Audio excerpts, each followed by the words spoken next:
A jornada milenar da farinha de trigo, do grão selvagem à base da civilização. Olá a todos e bem-vindos a este mergulho profundo na história de um dos alimentos mais fundamentais da humanidade. A farinha de trigo.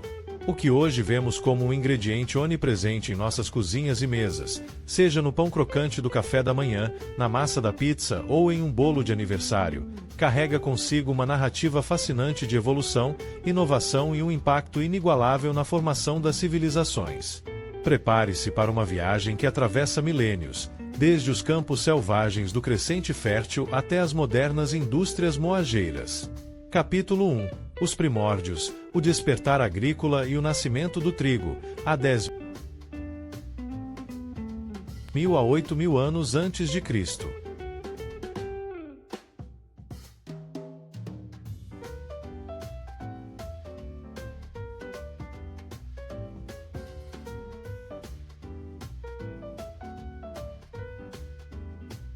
Nossa história começa muito antes de existirem cidades, reinos ou mesmo a escrita. Por volta de 10.000 a 8.000 anos antes de Cristo, em uma região do Oriente Médio conhecida como Crescente Fértil, que se estende do Egito ao Iraque, passando por Irã e Turquia, os seres humanos estavam à beira de uma revolução que mudaria para sempre seu modo de vida: a Revolução Neolítica. Até então, éramos caçadores-coletores, vivendo à mercê da natureza. Mas algo transformador começou a acontecer. Entre as gramíneas selvagens que cresciam abundantemente nessa região, existiam ancestrais do que hoje conhecemos como trigo.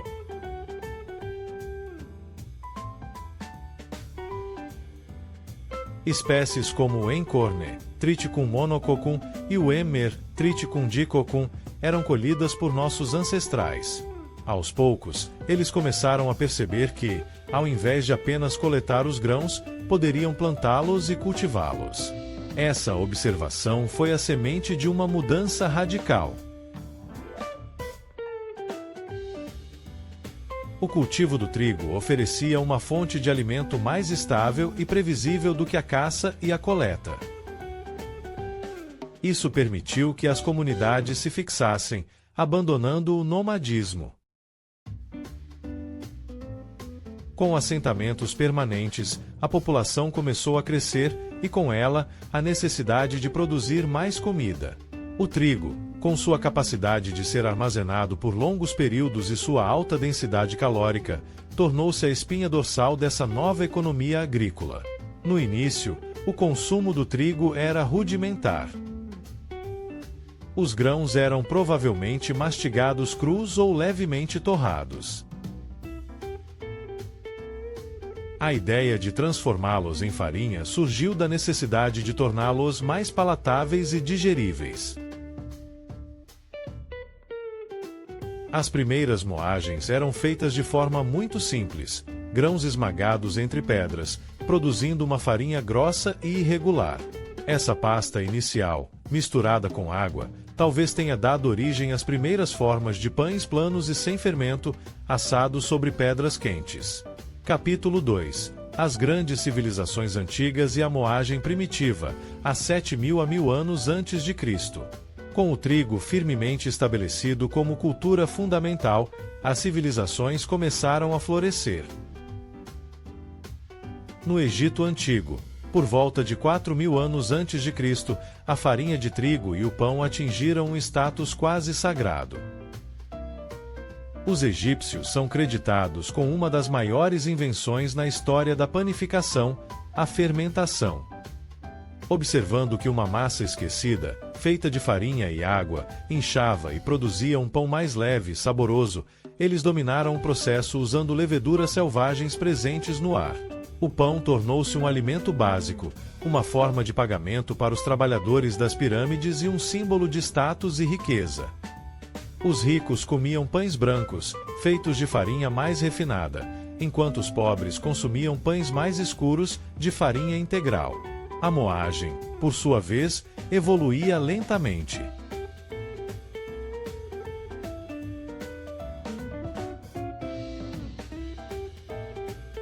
As pedras de moer manuais, como o pilão e a modicela, duas pedras, uma fixa e outra móvel, para esmagar os grãos, eram as ferramentas predominantes. Esse era um trabalho árduo e demorado, geralmente realizado por mulheres e escravos. A farinha produzida era grosseira, com pedaços da casca do grão, farelo e do germe, o que a tornava mais nutritiva, mas menos refinada. Da Mesopotâmia, o cultivo do trigo e as técnicas de moagem e panificação se espalharam. Os chineses já conheciam o trigo por volta de 2000 anos antes de Cristo, utilizando não apenas para pães, mas também para macarrões e pastéis, demonstrando a versatilidade da farinha. Na Grécia e em Roma, o trigo era igualmente vital.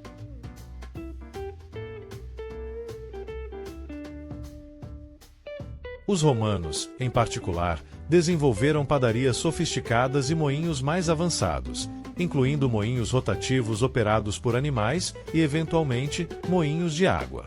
Capítulo 3. A Idade Média e o avanço dos moinhos, século V ao XV d.C.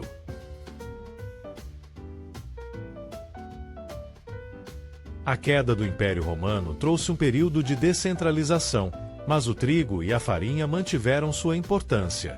A Idade Média viu a proliferação dos moinhos de água e, posteriormente, dos moinhos de vento.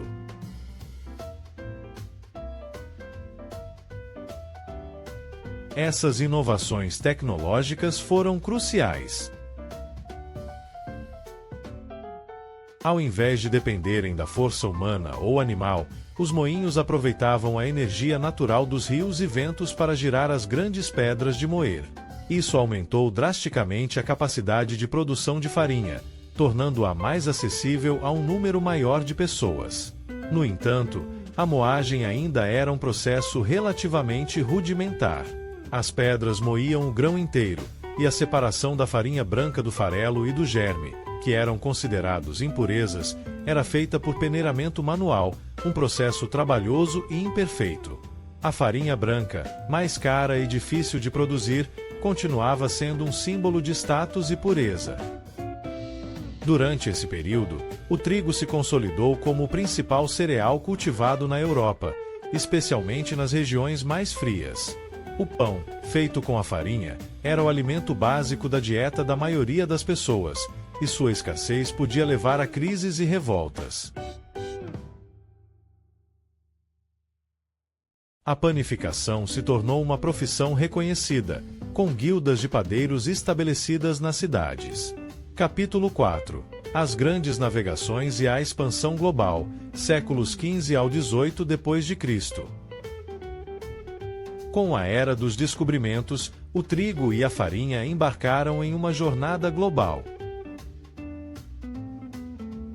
Os exploradores europeus levaram o cereal para as novas terras.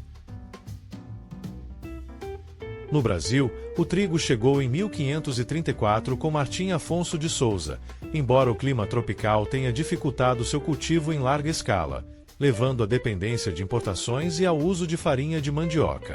Durante as longas viagens marítimas, os biscoitos feitos de farinha de trigo, água e sal se tornaram essenciais.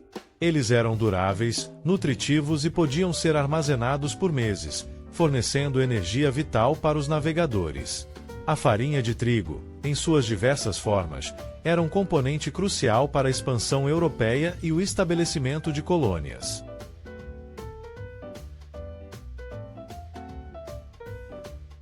Nesse período, a confeitaria também começou a ganhar destaque, especialmente a partir do século XV, quando o açúcar se tornou mais acessível na Europa.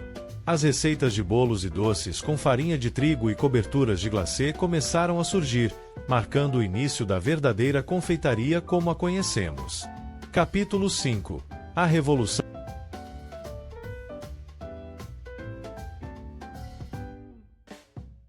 Industrial e a modernização da moagem, séculos 19 e 20 d.C.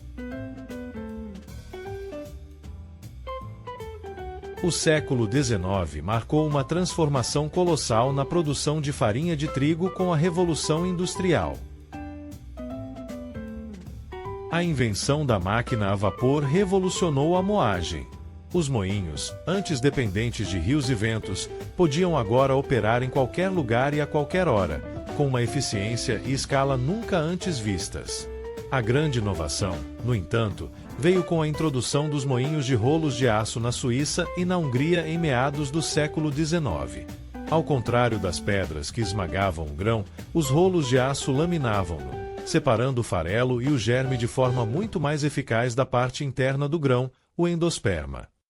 Esse processo permitia a produção de uma farinha branca, fina e pura em larga escala, com menor teor de gordura presente no germe, o que aumentava sua vida útil. A demanda por farinha branca disparou.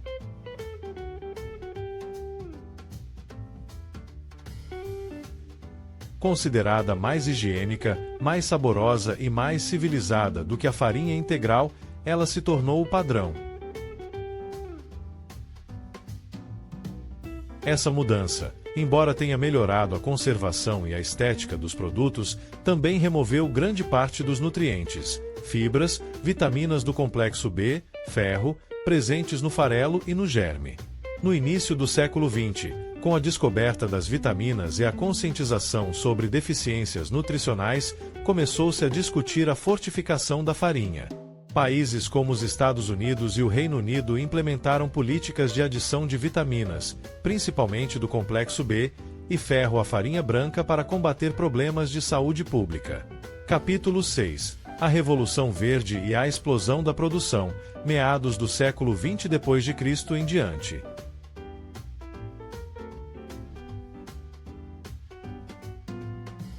O século XX testemunhou um desafio global crescente: como alimentar uma população mundial em rápido crescimento.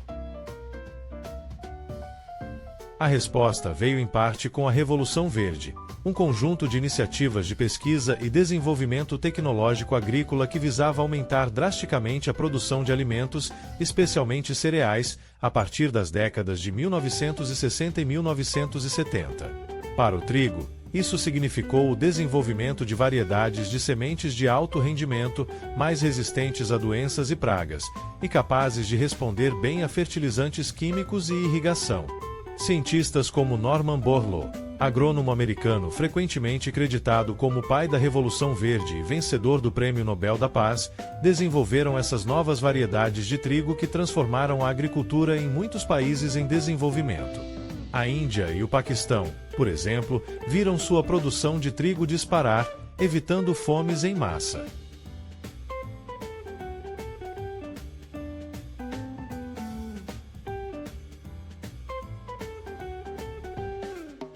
A Revolução Verde, embora tenha garantido a segurança alimentar para bilhões, também trouxe desafios.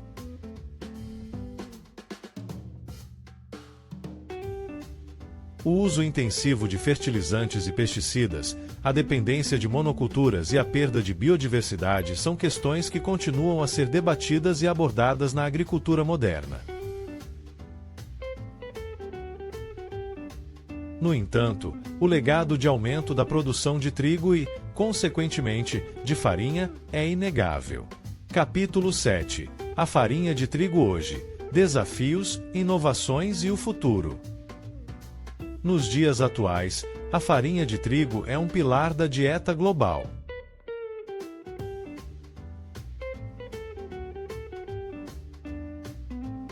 A produção e o consumo continuam a crescer, impulsionados pelo aumento da população e pela crescente demanda por produtos de panificação e massas. No Brasil, por exemplo, o consumo de trigo tem aumentado consistentemente. No entanto, a farinha de trigo moderna enfrenta novos desafios e passa por constantes inovações. Diversidade de produtos.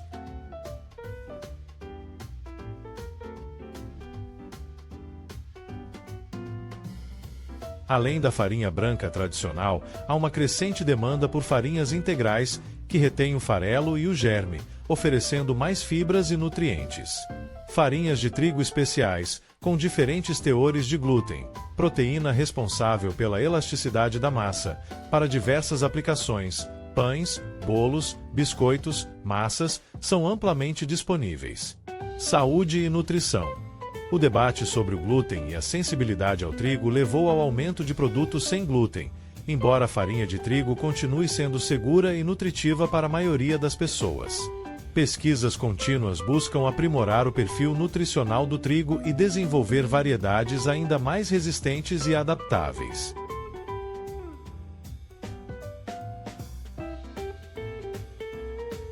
Sustentabilidade.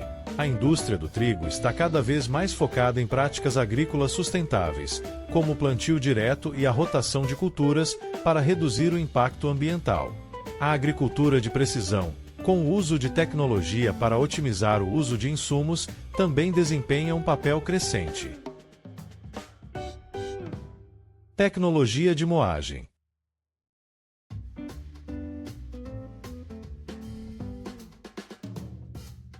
Os moinhos modernos são operações de alta tecnologia, com controle computadorizado, garantindo consistência, qualidade e segurança alimentar. A rastreabilidade do grão à farinha é uma prioridade.